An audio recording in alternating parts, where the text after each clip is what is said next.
নমস্কার বন্ধুরা, Indian football টাইমে আপনাদের সবাইকে ওয়েলকাম। তো যারা চ্যানেলে প্রথমবার এসেছো অবশ্যই সকলে একটা করে সাবস্ক্রাইব করে দিও, ভিডিওটাকে লাইক করে দিও একটা করে। তো প্রথমেই যে আপডেটটা দিয়ে শুরু করতে চলেছি সেটা হচ্ছে কলকাতা ফুটবল লিগের সূচি কিন্তু ঘোষণা হয়ে গেছে। তো মোহনবাগানের প্রথম ম্যাচ পড়েছে ক্যালকাটা ফুটবল লিগের, যেটা হচ্ছে পুলিশ এসির বিরুদ্ধে, যেটা 30শে জুন কিন্তু ম্যাচটা হবে এবং মোহনবাগানের ম্যাচ কিন্তু 30শে জুন প্রথম পড়ছে। তার আগে কিন্তু রয়েছে ইস্ট বেঙ্গলের ম্যাচ রয়েছে। ইস্ট বেঙ্গলের প্রথম ম্যাচ কলকাতা ফুটবল লিগে হচ্ছে মেসার্সের বিরুদ্ধে 27শে জুন। আর কলকাতা লিগের কলকাতা ডার্বি সেইটা হতে চলেছে 19শে জুলাই, যেটা কিন্তু একটা বড় খবর বলাই যায়। তো এই পরবর্তী যে আপডেটটা তোমাদেরকে দিতে চলেছি সেটা হচ্ছে ব্রাইট এনোভাকারেকে নিয়ে। তো ব্রাইট এনোভাকারেকে তোমরা সকলেই চেনো। 27 বছর বয়সী নাইজেরিয়ান স্ট্রাইকার, মার্কেট ভ্যালু 1 কোটি টাকা।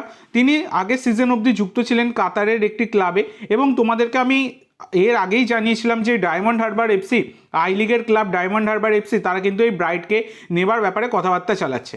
তো দেখো, একটা সময় কয়েক মাসের জন্য, প্রায় 5-6 মাসের জন্য তিনি খেলে গিয়েছিলেন ইস্ট বেঙ্গলে এবং ইস্ট বেঙ্গলে একটা মাত্র এমন গোল করে গিয়েছিলেন এফসি গোয়ার এগেনস্টে, সেই গোলটার পরে ইস্ট বেঙ্গল সমর্থকদের নয়নের মণি হয়ে গিয়েছিলেন এই ব্রাইট। তারপরে প্রত্যেকটা বছরে এই রিউমার বেরিয়ে আসতো যে ব্রাইট তিনি ইস্ট বেঙ্গলে ফিরছেন, নাহলে তিনি ভারতের কোনো ক্লাবে ফিরছেন। প্রত্যেক বছরই খবর বেরোতো, কিন্তু ব্রাইট আর আসতো না। কিন্তু অবশেষে সেই ব্রাইট এনোভাকারে তার প্লেন আবার ল্যান্ড করছে কলকাতায়। তো কলকাতার ক্লাব ডায়মন্ড হারবার এফসিতে তিনি কিন্তু সাইন করে দিয়েছেন। তো আসন্ন মরশুমে, আসন্ন আই লিগের সিজনে এই ব্রাইট এনোভাকারে তাকে কিন্তু ডায়মন্ড হারবার এফসির জার্সি গায়ে আই লিগের মঞ্চে খেলতে দেখা যাবে। এটা কিন্তু ডিল ডান হয়ে গেছে। তো এর পরবর্তী যে আপডেটটা তোমাদেরকে দিতে চলেছি সেটা হচ্ছে আইএসএল কি তাহলে পুরোপুরি মুছে যেতে চলেছে? তো দেখো, গতকাল থেকে একটা ছবি খুবই ভাইরাল হচ্ছিল, যেটা একটা ক্যালেন্ডারের ছবি আর কি, আমাদের ভারতীয় ফুটবলের 2025-26-এর ক্যালেন্ডারের ছবি। তো যেখানে কিন্তু সুপার কাপ, ডুরান্ড কাপ, বাদ বাকি সমস্ত কাপ ইন্ডিয়ান ওম্যান লিগ সব কিছু কিন্তু রয়েছে।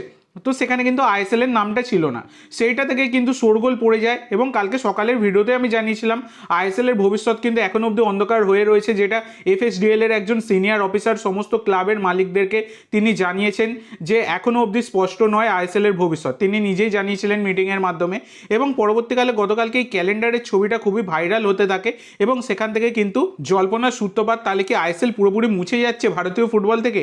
তো দেখো বন্ধুরা, পরবর্তীকালে মার্কাস তিনি কিন্তু বড় একটা সুখবর দিয়েছেন। তিনি নতুন যে ক্যালেন্ডার তিনি কিন্তু সেটা সকলের সামনে প্রকাশ করেছেন এবং যে ক্যালেন্ডারে কিন্তু আইএসএল এর নাম লেখা রয়েছে, যেটা হচ্ছে 14ই সেপ্টেম্বর থেকে 30শে এপ্রিল অবধি আইএসএল হবে, সেই কথা কিন্তু উল্লেখ করা আছে।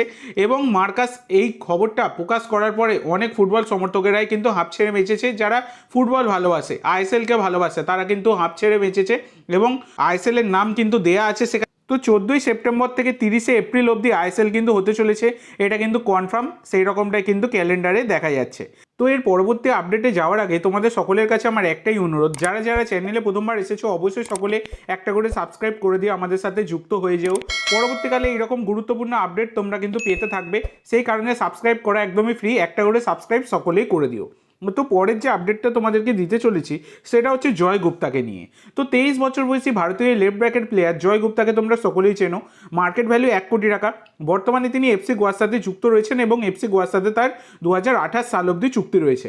তো দুদিন আগেই ভিডিওতে তোমাদেরকে জানিয়েছিলাম যে এই জয় গুপ্তাকে নেবার ব্যাপারে ইস্ট বেঙ্গল তারা কিন্তু ইন্টারেস্ট শো করছে এবং তারা জয় গুপ্তাকে একটা অফার অবধি পাঠিয়েছে। তো বর্তমানে দাঁড়িয়ে যা খবর পাওয়া যাচ্ছে, এই জয় গুপ্তাকে নেবার ব্যাপারে অ্যাডভান্স স্টেজের কথাবার্তা কিন্তু ইস্ট বেঙ্গল ম্যানেজমেন্ট তারা চালাচ্ছে। তো দেখা যাক শেষ মুহূর্তে গিয়ে এই ডিলটা ডান হয় কিনা। ডিল ডান হয়ে গেলে আমি তোমাদের সাথে শেয়ার করে দেবো, এই নিয়ে চিন্তা করার কোনো রকম কারণ নেই। তো এর পরবর্তী যে আপডেটটা তোমাদেরকে দিতে চলেছি সেটা হচ্ছে অভিষেক টেকচাম সিংকে নিয়ে। তো অভিষেক টেকচাম সিংকে তোমরা সকলেই চেনো।